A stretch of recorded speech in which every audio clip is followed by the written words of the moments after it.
So, John, we have a lot to talk about your actual album Reunion and many other things. But just before I started recording this, I was gloating about the fact that I completely guessed that you were the anteater on The Masked Singer. I clocked it from episode 1, but you were about to tell me a funny story Yeah. about your Masked Singer experience. Yeah, well, first of all, the costume was crazy. It was really hard to, I couldn't see out of it because the eyes were up here, and it's a whole thing. Super hot, constricting and weird.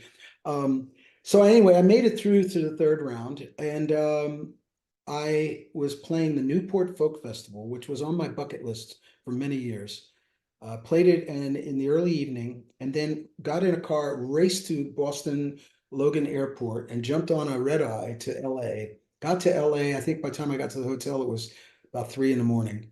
And I had an 8 a.m. or 8:30 a.m. call, and I had to sing.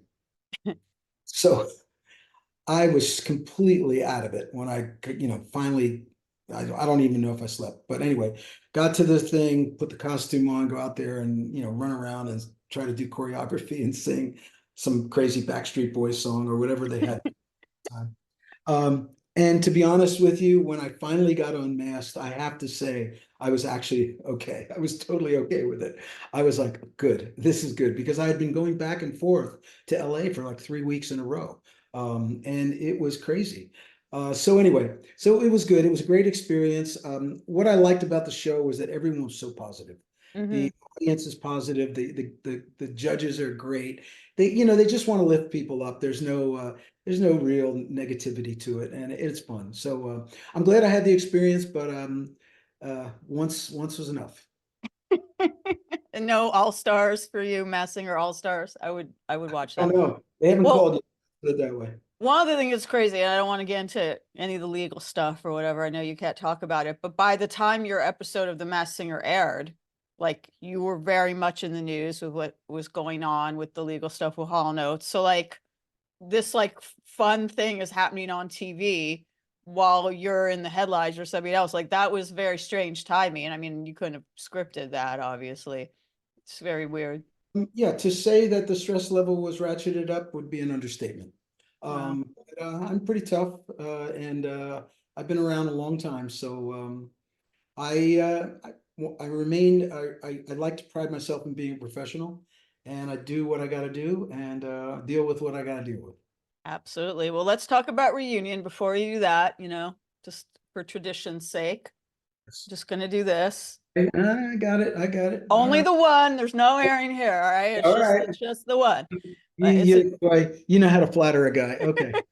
it's a tradition. I feel like I have to wear this every time I talk to you. It's also it's pretty awesome. But yeah, Reunion, the album, obviously given what we were just talking about with, the fact that, you were in a group that apparently is no more. It's interesting to call an album Reunion when kind of the opposite of a reunion is happening with Hall Notes.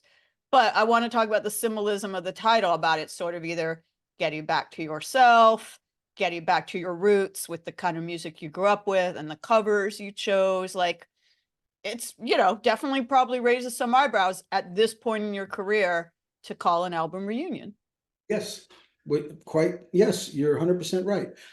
The album was inspired, and I'll just tell you what the authentic and original inspiration was inspired by my father. And my father's 100. Mhm. He looked like he was ready to take the next step. He was really pretty bad, and he was musing and reflecting and very melancholy, talking about reuniting with mom, who had passed away a number of years ago. And I thought about the idea of him having a reunion on a much deeper, more emotional and a more you know uh, metaphysical level, I guess you'd say. And when I started thinking about it, I started thinking about myself, and I started thinking about how I was reuniting with my true self, with this new creative freedom that I found myself experiencing and reveling in, and really enjoying, and realizing that there was a new future ahead of me. So the song really had nothing really to do with what was happening with Daryl and I. But of course, you can't help but make the try to make some connection. And I guess subtly and maybe more than subtly, there is a connection there.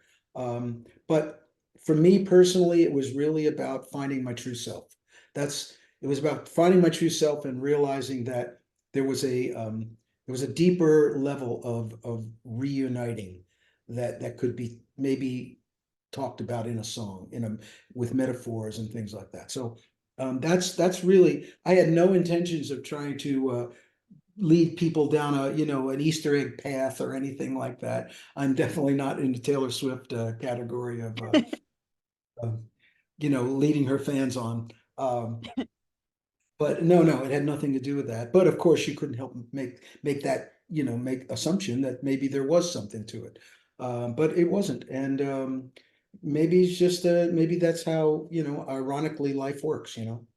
Well, you definitely seem on, even before this album, on a real creative tear. Last time I talked with you was at the Grammy Museum, and at that time you weren't putting out albums, but you were rolling out a single a month. You were, the music. I know some of the songs on Reunion actually, because I was looking at the lyrics for each, actually were written a long time ago, like as recently as now, or as long ago as 96 or 2010 or whatever. But you definitely seem to be on a creative tear. And what it you know again, is there some coinciding of kind of closing one chapter with your duo, and you seem like very at peace with that, and you seem very energized. Like, is it sort of a one door closes, another door opens kind of thing? Yes, it is. What people perhaps don't realize, unless you've really followed me closely, I've been making, this will be 8 solo albums over the past 20 years. Okay. Now, but here's the difference, and this is the key to the whole thing. It was the most important difference, is that every time I would do a project, it was shoehorned in between my commitment to Hall and Oates, and I was very loyal, and I felt like I needed to be a good team player. I needed to be a good partner. I needed to be a good, band leader, and you know, handle, businessman, all the things that are entailed in be in a partnership and a collaboration. And I prided myself in that, and I wanted to give myself 100% to it. But at the same time, I had this creative tug that made me want to do something else. But I was squeezing it in and shoehorning it in on these other, with the Hall and Oates commitments, and it became very hard for me. I felt like I was leading 2 lives, Hmm. and it was like I take one hat off and I put another hat on. But so I felt like I couldn't really commit to my solo projects and the things I really wanted to do individually. And then I got to the point where life started dictating things to me. Here again, my father, aging and ready to pass on. Me becoming older, seeing that the horizon was not that far off in the distance for me personally, and seeing my contemporaries, people passing away, becoming ill, not being able to perform or to create anymore, or being debilitated in some way. These things are things that you don't think about when you're younger, but these are things you definitely start thinking about when you're older. And I'm at that point now. I started to see this as a reality, and I couldn't afford anymore to waste time. I had to commit to something where I could really be 100% committed and invest my energy, my time, my focus onto that. Because, in the way I look at it, there's no more times for rehearsals for me. It's showtime every day. And that's what I needed to do. And that's what precipitated the realization that I had to commit and be 100% invested in me now. Sounds selfish, sounds self-indulgent, maybe so, I don't care. No, I mean, you gotta do what you gotta do. I mean, am I hearing you correctly that the ending of the Hall and Oates chapter of your life coincides or is related to these epiphanies you were having about time and absolutely. And the business issues, which are really purely business issues and legal issues, Hmm. they just they precipitated it. And they made me realize that, okay, I'm not going, I'm really talk about squeezing things in. Now I'm really being distracted, and my energy and my focus and my emotions are being really siphoned away on another level, and that's not good either. And so I needed to rectify it. I needed to solve whatever issues were the points of contention, and move on. And that's what I did. Well, I don't, like I said, I don't want to ask you about the legal issues because, to be honest, I'm not a lawyer, nor do I play one on TV. I wouldn't even know what to ask, and I wouldn't maybe Well, even understand. quite frankly, it's boring. It's Yeah. boring. It's a bunch of lawyers jabbering back and forth, and a bunch of legal minutia, which really doesn't, really quite boring, and I don't think it's that interesting. But it was something that needed to be dealt with, and now it's being dealt with the way it is. Well, it's interesting because, you could think of all sorts of great bands, the Beatles, whatever, where they start off as friends in the trenches, playing small clubs, and then, things get so big, and then you become an Inc, an INC, an LLC, whatever it is, like, So yeah. So, but you're in a great position of privilege because, I'm not thinking of any specific examples, but there are some artists that maybe weren't as successful back in the day or whatever, didn't sell as many albums, where they probably kind of have to keep that commitment and keep touring, even if their heart's not in it, even if they don't get along with their bandmate or whatever, because they need to make a living. You're in a pretty great position that you can just be like, I'm going to do this.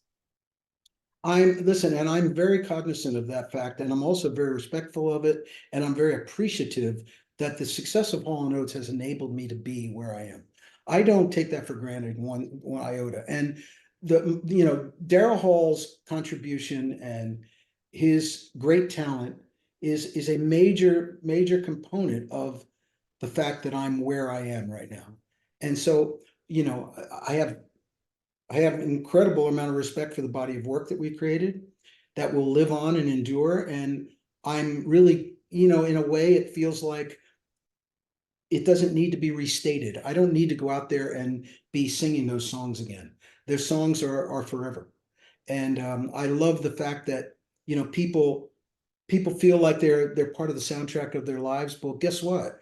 They always will be. Whether Daryl and I are standing on a stage doing it or not is immaterial to that fact. Those songs will live forever. And I'm very fortunate and very appreciative of that. Well, speaking of soundtracks of one's life, going back to Reunion, you do a couple of covers on it. You cover John Prine actually as we're doing this interview right now. That single just dropped today. And he's someone who he actually was one of the first people to pass during COVID, one of the first. So, yeah, I guess just in general, with the couple of cover songs that you did on this album, like what made you choose those songs?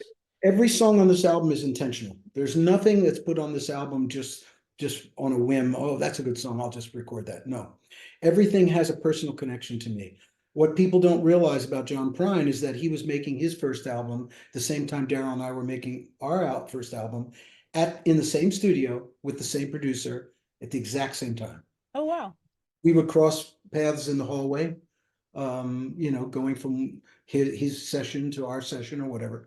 And we use the same producer, the great Arif Martin, one of the best producers of all time. So there's this connection. Now, John and I weren't that close as the years went on, but I did get to sit in with him here and there.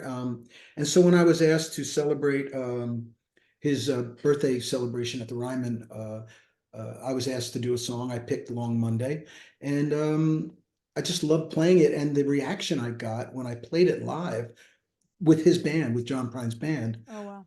was amazing. And his widow, Fiona, came up to me after the show and said she really loved my interpretation of that song. And I thought, wow, okay, this means something. So I recorded it. So that's why, as I said, every song is intentional. There's some sort of personal connection and some real. There's a reason those songs are on this record. What was, sorry, just refresh my memory. There's one or two other cover songs on this record. Yeah, I did a song called "Them Dance Hall Girls," which was a song that was written by a guy named Alan Fraser from Montreal, Canada. When I was in Europe, before Daryl and I got together, we were friends, we knew each other, but we weren't working together. I came back, and it was one of the first songs that made me want to kind of it lit my fire in terms of songwriting. There was something that captured me about that song. It was like 1970 or 71, I can't remember. And I thought one day I'm going to record this. Now, of course, Daryl and I immediately began to work together around that time, and that song didn't resonate with what we were trying to do. We were creating something new, and but in the back of my mind, I always knew that I'd record that song one day. So it brings me back to kind of the immediate time prior to Daryl and I getting together, and in a sense, it was this an ending of my a certain period of my life which I kept way in the background but never forgot about. When you mentioned the intentionality, and I mentioned a couple minutes ago that there are some of the originals on this album that, when I look at the date they were Yeah. written 30, 20, 10 years ago. What was So, the process of dusting? I don't know if dusting off is the right yeah, word, but it is the songs right you never, okay, dusting off songs that, for whatever reason, did not come out at that time. because I never had a place for them. I never forgot those songs. All of a sudden I began to assemble this body of work that started to have a coherent quality. And then I went, oh, now's the time. And I went back and grabbed the one song. And in fact, the song I Found Love, which I recorded in 2007 on an album called Thousand Miles of Life, which hardly anyone ever heard. The reason I put that, I redid it. I redid my part, my vocal, my guitar, and remixed it. But I kept the essence of the record, which was Sam Bush, Jerry Douglas, and Bela Fleck. Now, I was huge admirers of them, but I had just come to Nashville and I didn't know them. Managed to get them in the studio at the same time. And the engineer I was working with at the time, who unfortunately just recently passed away as well, a guy named Bill Vorndick, amazing classic country engineer. He told me, he said, John, this is very unusual. He goes, these guys haven't played together in a really long time, but somehow you got them in the same room. And that's the day I met them. And Oh, they wow. played so beautifully, and it was so inspiring to me that I could have these amazing musicians. And I thought, these guys are really good. I better up my game. I got to start practicing. And since that time, we've become great friends. Sam and Jerry and I, we've toured together. We've recorded together, and I have the utmost respect for them. So I knew that they needed to be on the album. So what I did was I kept their parts, which is just classic, and updated the song a bit. So talking about upping your game, I mean, you're very humble. I don't know how much your game needed to be upped, but Oh, you'd be surprised. what You'd we be were talking, what we were talking about, obviously you were in a long running group that even when you weren't putting out records, were touring pretty regularly, up until a couple of years ago. So yeah, I guess how is working with new people kind of, yeah, did it energize you? Did it stretch you? Because, I don't want to claim that anyone would get complacent, but I guess there's the potential to get complacent when you play with the same person for 50 years or something, I would imagine. You could say that. Okay. You could say that sleepwalking through a show is something that professional musicians sometimes fall into the trap of.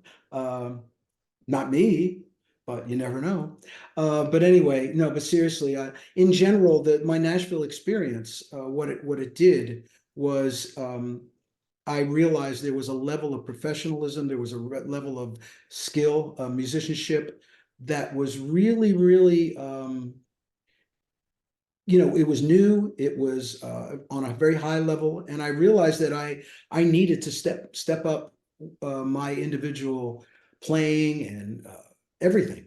And I was playing with people like Vince Gill and recording with people like that, some of the greatest musicians on the planet. And I realized that, that the level and the standard was set and the bar was set very high. And I loved it because it really gave me a kick in the ass. Awesome. And AJ Croce, you wrote the title track with him. Yes, yes, yeah. Did you know him before? No, we had never met. In fact, here again, but with the the concept of being intentional. I met him at the John Prine celebration at the Ryman because we were put in the same dressing room with each other.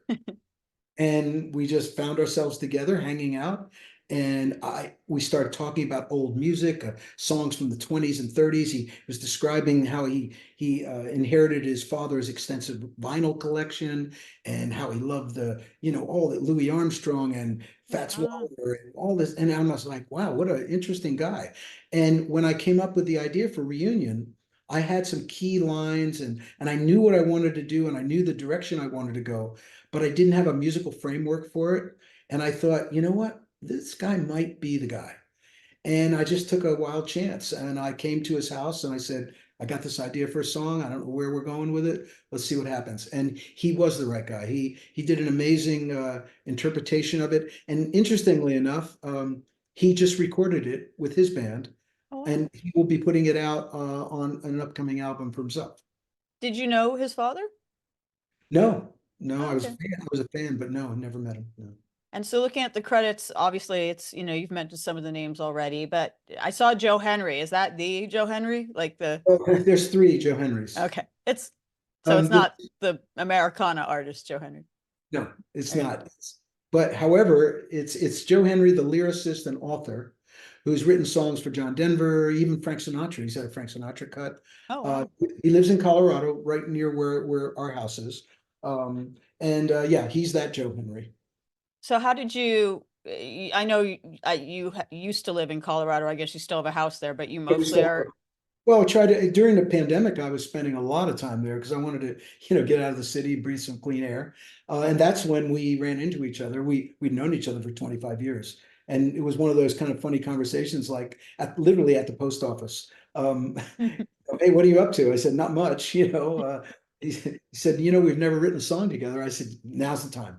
And so that's what happened. But you mostly live in Nashville, and it sounds like moving there. I mean, I know it's been a while, it's been like 20 years or something, but like living there really galvanized you. The community, I did the community there.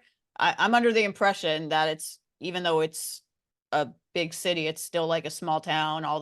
There's a real tight-knit songwriters community, musicians community. Did they welcome you right away coming in from, this kind of pop rock superstar world? I went there in the 90s. I started Okay. going around 96, 97. A friend of mine was a songwriter and said, you need to come to Nashville and write songs. And I thought, okay, well, I'll just bang out a couple country hits, hey, no problem. Well, that didn't work out too well. But what I realized by going there was that it really, Nashville was completely different in those days. And it was kind of like an old boys club, It was like, are you really committed to this? Are you Mm. really gonna be here? Or are you just kind of this pop guy who just drops in and drops out, And what I realized was, if I really wanted to be part of that musical community, I needed to commit to it and be part of it and live here. So during the early 2000s, my wife and I got an apartment, and that changed everything because I'd come for a couple days or a week. And someone would say, "Oh, you're going to be here next Monday. Come and sing background on my album." And I'm like, "No, I've got to leave. I've got." And so I could never get any momentum. Soon as we moved here, everything changed. All of a sudden, I became part of the Americana Music Association. I was playing with these guys. They were lighting my fire, reigniting my fire for folk and bluegrass and blues and acoustic music that was really my real musical DNA. And I realized what I could do was I could rediscover my past and use it as a springboard to create something new for myself in the future. So I've talked with you before, and when I've interviewed Daryl, actually, I've talked about how over the last, I don't know, maybe 10, 15 years, Hall and Oates in general started to have what I witnessed is more of a critical turning of the tides, like a renaissance of people. You know, you got in the Rock and Roll Hall of Fame, but a lot of people just started to really cite Hall and Oates as being, rightfully so, one of the greats. But a little bit of a loaded question. Hear me out. Do you feel personally for you, you have sense? Because, you know, sometimes when it's a duo and one of the people in the duo is primarily the lead singer or whatever, more the face of the band to the average kind of casual fan, the other person kind of gets short shrift. Do you feel now, especially with you doing, you know, being in Nashville, doing all these solo things, all the things you're talking about, have you noticed like a little bit of a turning of the tide for you, like respect for your legacy? Have you felt that? I think so. Yeah, I think so. I think people, the casual fan, you know, could care less, I'm sure. Daryl's voice is so outstanding and is so much a so you know, tied to the big hits. And you know, the MTV, the MTV image, the imagery that MTV is so was so powerful to plant in people's minds during that era. Um, yes, you know, someone like me, I wouldn't say I was marginalized, but I was definitely not taken seriously. And I'm not doing this as to kind of change that. I'm just happy to have a forum where I can be myself and let people make their own decisions about it. I always knew the kind of talent that I had, but I never really, I don't feel that I had the format to really showcase it. And that's why I'm doing what I'm doing now. I mean, you're a great singer as well. I mean, people clocked your voice as the anteater pretty fast. And I remember you said something. I mean, not that I want to talk that much more about the Masked Singer, but I actually watched your reveal last night just to, you know, have it in my mind. I still had it, you know, and you said something. It was like one of the best things you'd ever done because of the fact that you Yeah. could perform without the preconceptions of who you are. Yeah, that was one of my motivations for doing it. When they asked me to do it, I wasn't really sure I wanted to do it. I thought it was a little bit hokey and maybe a little cartoonish. Really? Um, and but I thought, okay, you know, this is kind of this will be this like weird kind of experiment to see because people don't really recognize my voice. At least they haven't up until maybe now. So I wanted to see what was going to happen. So it was kind of interesting. And I loved what Nicole said and Jenny and the judges. They were all saying like, it sounds like home. It sounds like I remember they said something like that, and then they said it just there was something about it that touched them, which was really satisfying for me. Weird question. I've never actually thought about this, but you guys having been a duo and both being great singers, different sounding singers, obviously, but great singers in your own ways. Why is it that Daryl seems to have done the lion's share of the lead singing during that time? I mean, it's a weird, I've never thought to ask that, but it just I know dawned on me. I know exactly why. Back in the mid early 70s, we released a couple singles with me singing lead, and they did not connect. They did not resonate and connect with radio. Hmm. The moment Daryl started singing, his voice immediately connected at radio. And once that happened, it was a fait accompli. I mean, that was it. He would, and you know, look, you can't take anything away. He's one of the greatest singers No, of all. but did Believe that, me, I've stood next to him for 50 years. I know for a fact. you won't I, get in, you know, he's just an amazing singer. no, you don't get an argument from me. I just wonder, did that bother you or dent your confidence at all that like you know, Yeah, I'm thinking of Tears for Fears actually. It's interesting because who you guys toured with, like Roland actually did a lot of singing for Tears for Fears, but the biggest singles were done by Kurt. It's kind of a weird situation. yeah. There's a lot of parallels between those two guys and Daryl and I, in that regard. No, it didn't bother me. You know, I felt like I was really my strong point was handling a lot of the stuff that the public would never know about. Production, the behind the scenes, the band, the equipment, the nuts and bolts kind of stuff. I'm a pretty nuts and bolts kind of guy. And I don't mind that because I'm good at it. So I thought, you know, for me, it was like, okay, what's the best contribution I can make to making sure, to be making sure we're very successful. And I think I made a huge contribution, but it's not Obviously, yeah. not the type of contribution that the average person will ever notice or know about. But it doesn't, you don't really care if people give you the credit for that. My ego is not that needy.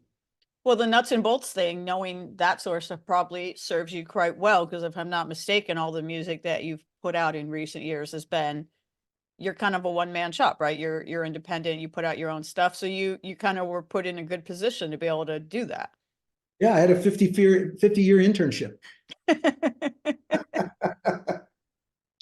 You mentioned that on The Masked Singer, people were saying your voice sounded like home. Do you feel in the recent years with the music you've been putting out that you've come home basically? Yes. And not only that, I've learned how to make the most out of my vocal skill. Um, and it has to do with the keys that I'm singing in, has to do with the type. When I'm writing songs now, I'm writing specifically for my voice. Mm. So there's been a lot of things, a lot of nuance to that goes into the fact that if you hear this album and you think, wow, he sounds really good. Well, there's a reason for it. There's a reason because I've pinpointed and I've honed and I've refined where I sound best, how I sound best, and what to do with my voice. Were you writing before, I guess presumably for, at least in the context of your former band, for Daryl, or were you just writing with no voice in mind, or? When we would write together, if you a lot of times if Daryl was taking the lead on the songwriting, which happened frequently, he would put things in keys that worked for him. And Mm. if the reality was that he was going to sing it, there was no reason to change it or try to do anything with it. So even some songs like there's Hall & Oates songs that if I do one live, I'm probably singing it in a little bit lower key that suits my voice better. So yeah, I mean, there's just a certain mechanical things that as you evolve as a musician, you either, if you want to fight it, you can fight it, but is it really going to be to your best interest? You have to make certain compromises. Well, now you don't have to, I guess. I mean, Right. for That's the exactly most part. that's right. Well, the one last thing I kind of want to ask about, putting a bow on the whole Hall and Oates thing is you seem obviously very at peace. They had a good long run. You achieved a lot historically, commercially, critically, finally. And you're in this great new chapter. But were you surprised at all by, I mean, I don't know how much you go on the internet or look at social media, but people were devastated by the uh, seeming breakup of, or the end of Hall and Oates. Like, and I don't know if you even noticed this, but for some reason, a lot of the lyrics or titles of Hall and Oates songs like really were good. Like people were like, "Say it isn't so," I can't go for that. Like the jokes wrote themselves. But yeah, people were really like just really sad, like genuinely sad. You're not sad, I assume, but like, were you surprised by that reaction? I don't not yeah, I was. I mean, the Beatles broke up, like Led Zeppelin broke up. I mean, come on, folks. What's the big deal? People have business disagreement. Got to sort it out, folks. Look, it's over as far as I'm concerned. And it says, the songs will live on, and I think I'm probably repeating myself, but if these songs were the soundtrack of people's lives, they're still the soundtracks of people's lives. The two guys aren't. It's just flattering that people really were that invested that they Yeah, felt like yeah. they were like No, losing a friend or something. it's very flattering, and that's great in terms of people's passion about music. But here again, those songs will live on, and Mhm. I hope people remember the songs the way they should have sounded and the way they do sound on those recordings from the decades of the 70s and 80s that are very unique and distinctive, and that's what makes those songs magical. Well, the plus side is much as when the Beatles broke up, we now had four solo careers that we could follow. We could have Lennon albums and McCartney albums and Sure. Great George Harrison records. Daryl's still doing his thing, and we can, Yeah. I'm gonna go see him tour with Elvis Costello, and you're doing your thing. So it's like now we get, I guess, double. We get Hall and we get Oates, or I'll put it as Oates and Hall. I'll say that for the. And just be careful what you wish for. When AI gets more developed, you may find you've got a new Hall and Oates album, whether you like it or not. Really, Not from me, but you never know. you never You know. never, What never is know next? what the world is going to create. What? What did you say? I said you never know what AI will create. Oh, you're talking about AI. Didn't you say someone like generated a fake, did like played you a song in the style of Hall and Yeah, Oates, and yeah, it yeah. was actually like okay? I messed around with GTP when it first came out, and I was astounded. And I thought, oh, what hath God wrought? Here we go. We're opening up a very, very, very, uncharted map of the future. So who knows what's going to happen? I personally would rather hear the real thing. I don't, What happens? What happens? What happens? Take for instance, I'll just use David Bowie as an example. What happens if the record company that owns the rights to David Bowie music, what if they decide to create a new David Bowie album and has AI extrapolate his vocal, some of the lyrics, some of the music, the styles, and it all comes into the computer and it spits out a new David Bowie record. Or we could have a Hall and Oates hologram tour like ABBA, I guess. I don't want that. I'm just saying it could happen. I hope, well, if they have the Hall & Oates hologram tour, I hope they don't put me in those pink leather pants. It would be a Hall So Oates you like pink? gram. Maybe I shouldn't have said that. Pink's all right for me. It would, instead of a hologram, it could be called a Hall Oates gram. Okay, enough. I think Enough. we're, I yeah. don't want that to happen. I want the real thing. So you, organic flesh and blood person, what's next for you? Obviously, this album is coming out, but it sounds like you're not going to rest. No, I'm on my way. I'm on my way to somewhere new. What is your dream project? I'll leave Oh, it's you. all over the place. I'm playing all over. I leave on Friday and playing Corona, California.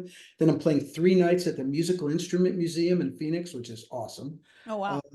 Then playing Chicago and St. Louis. Then I'm going to London. I'm playing with Richard Marx at the Royal Albert Hall, and then doing a private show at this really hip club in London.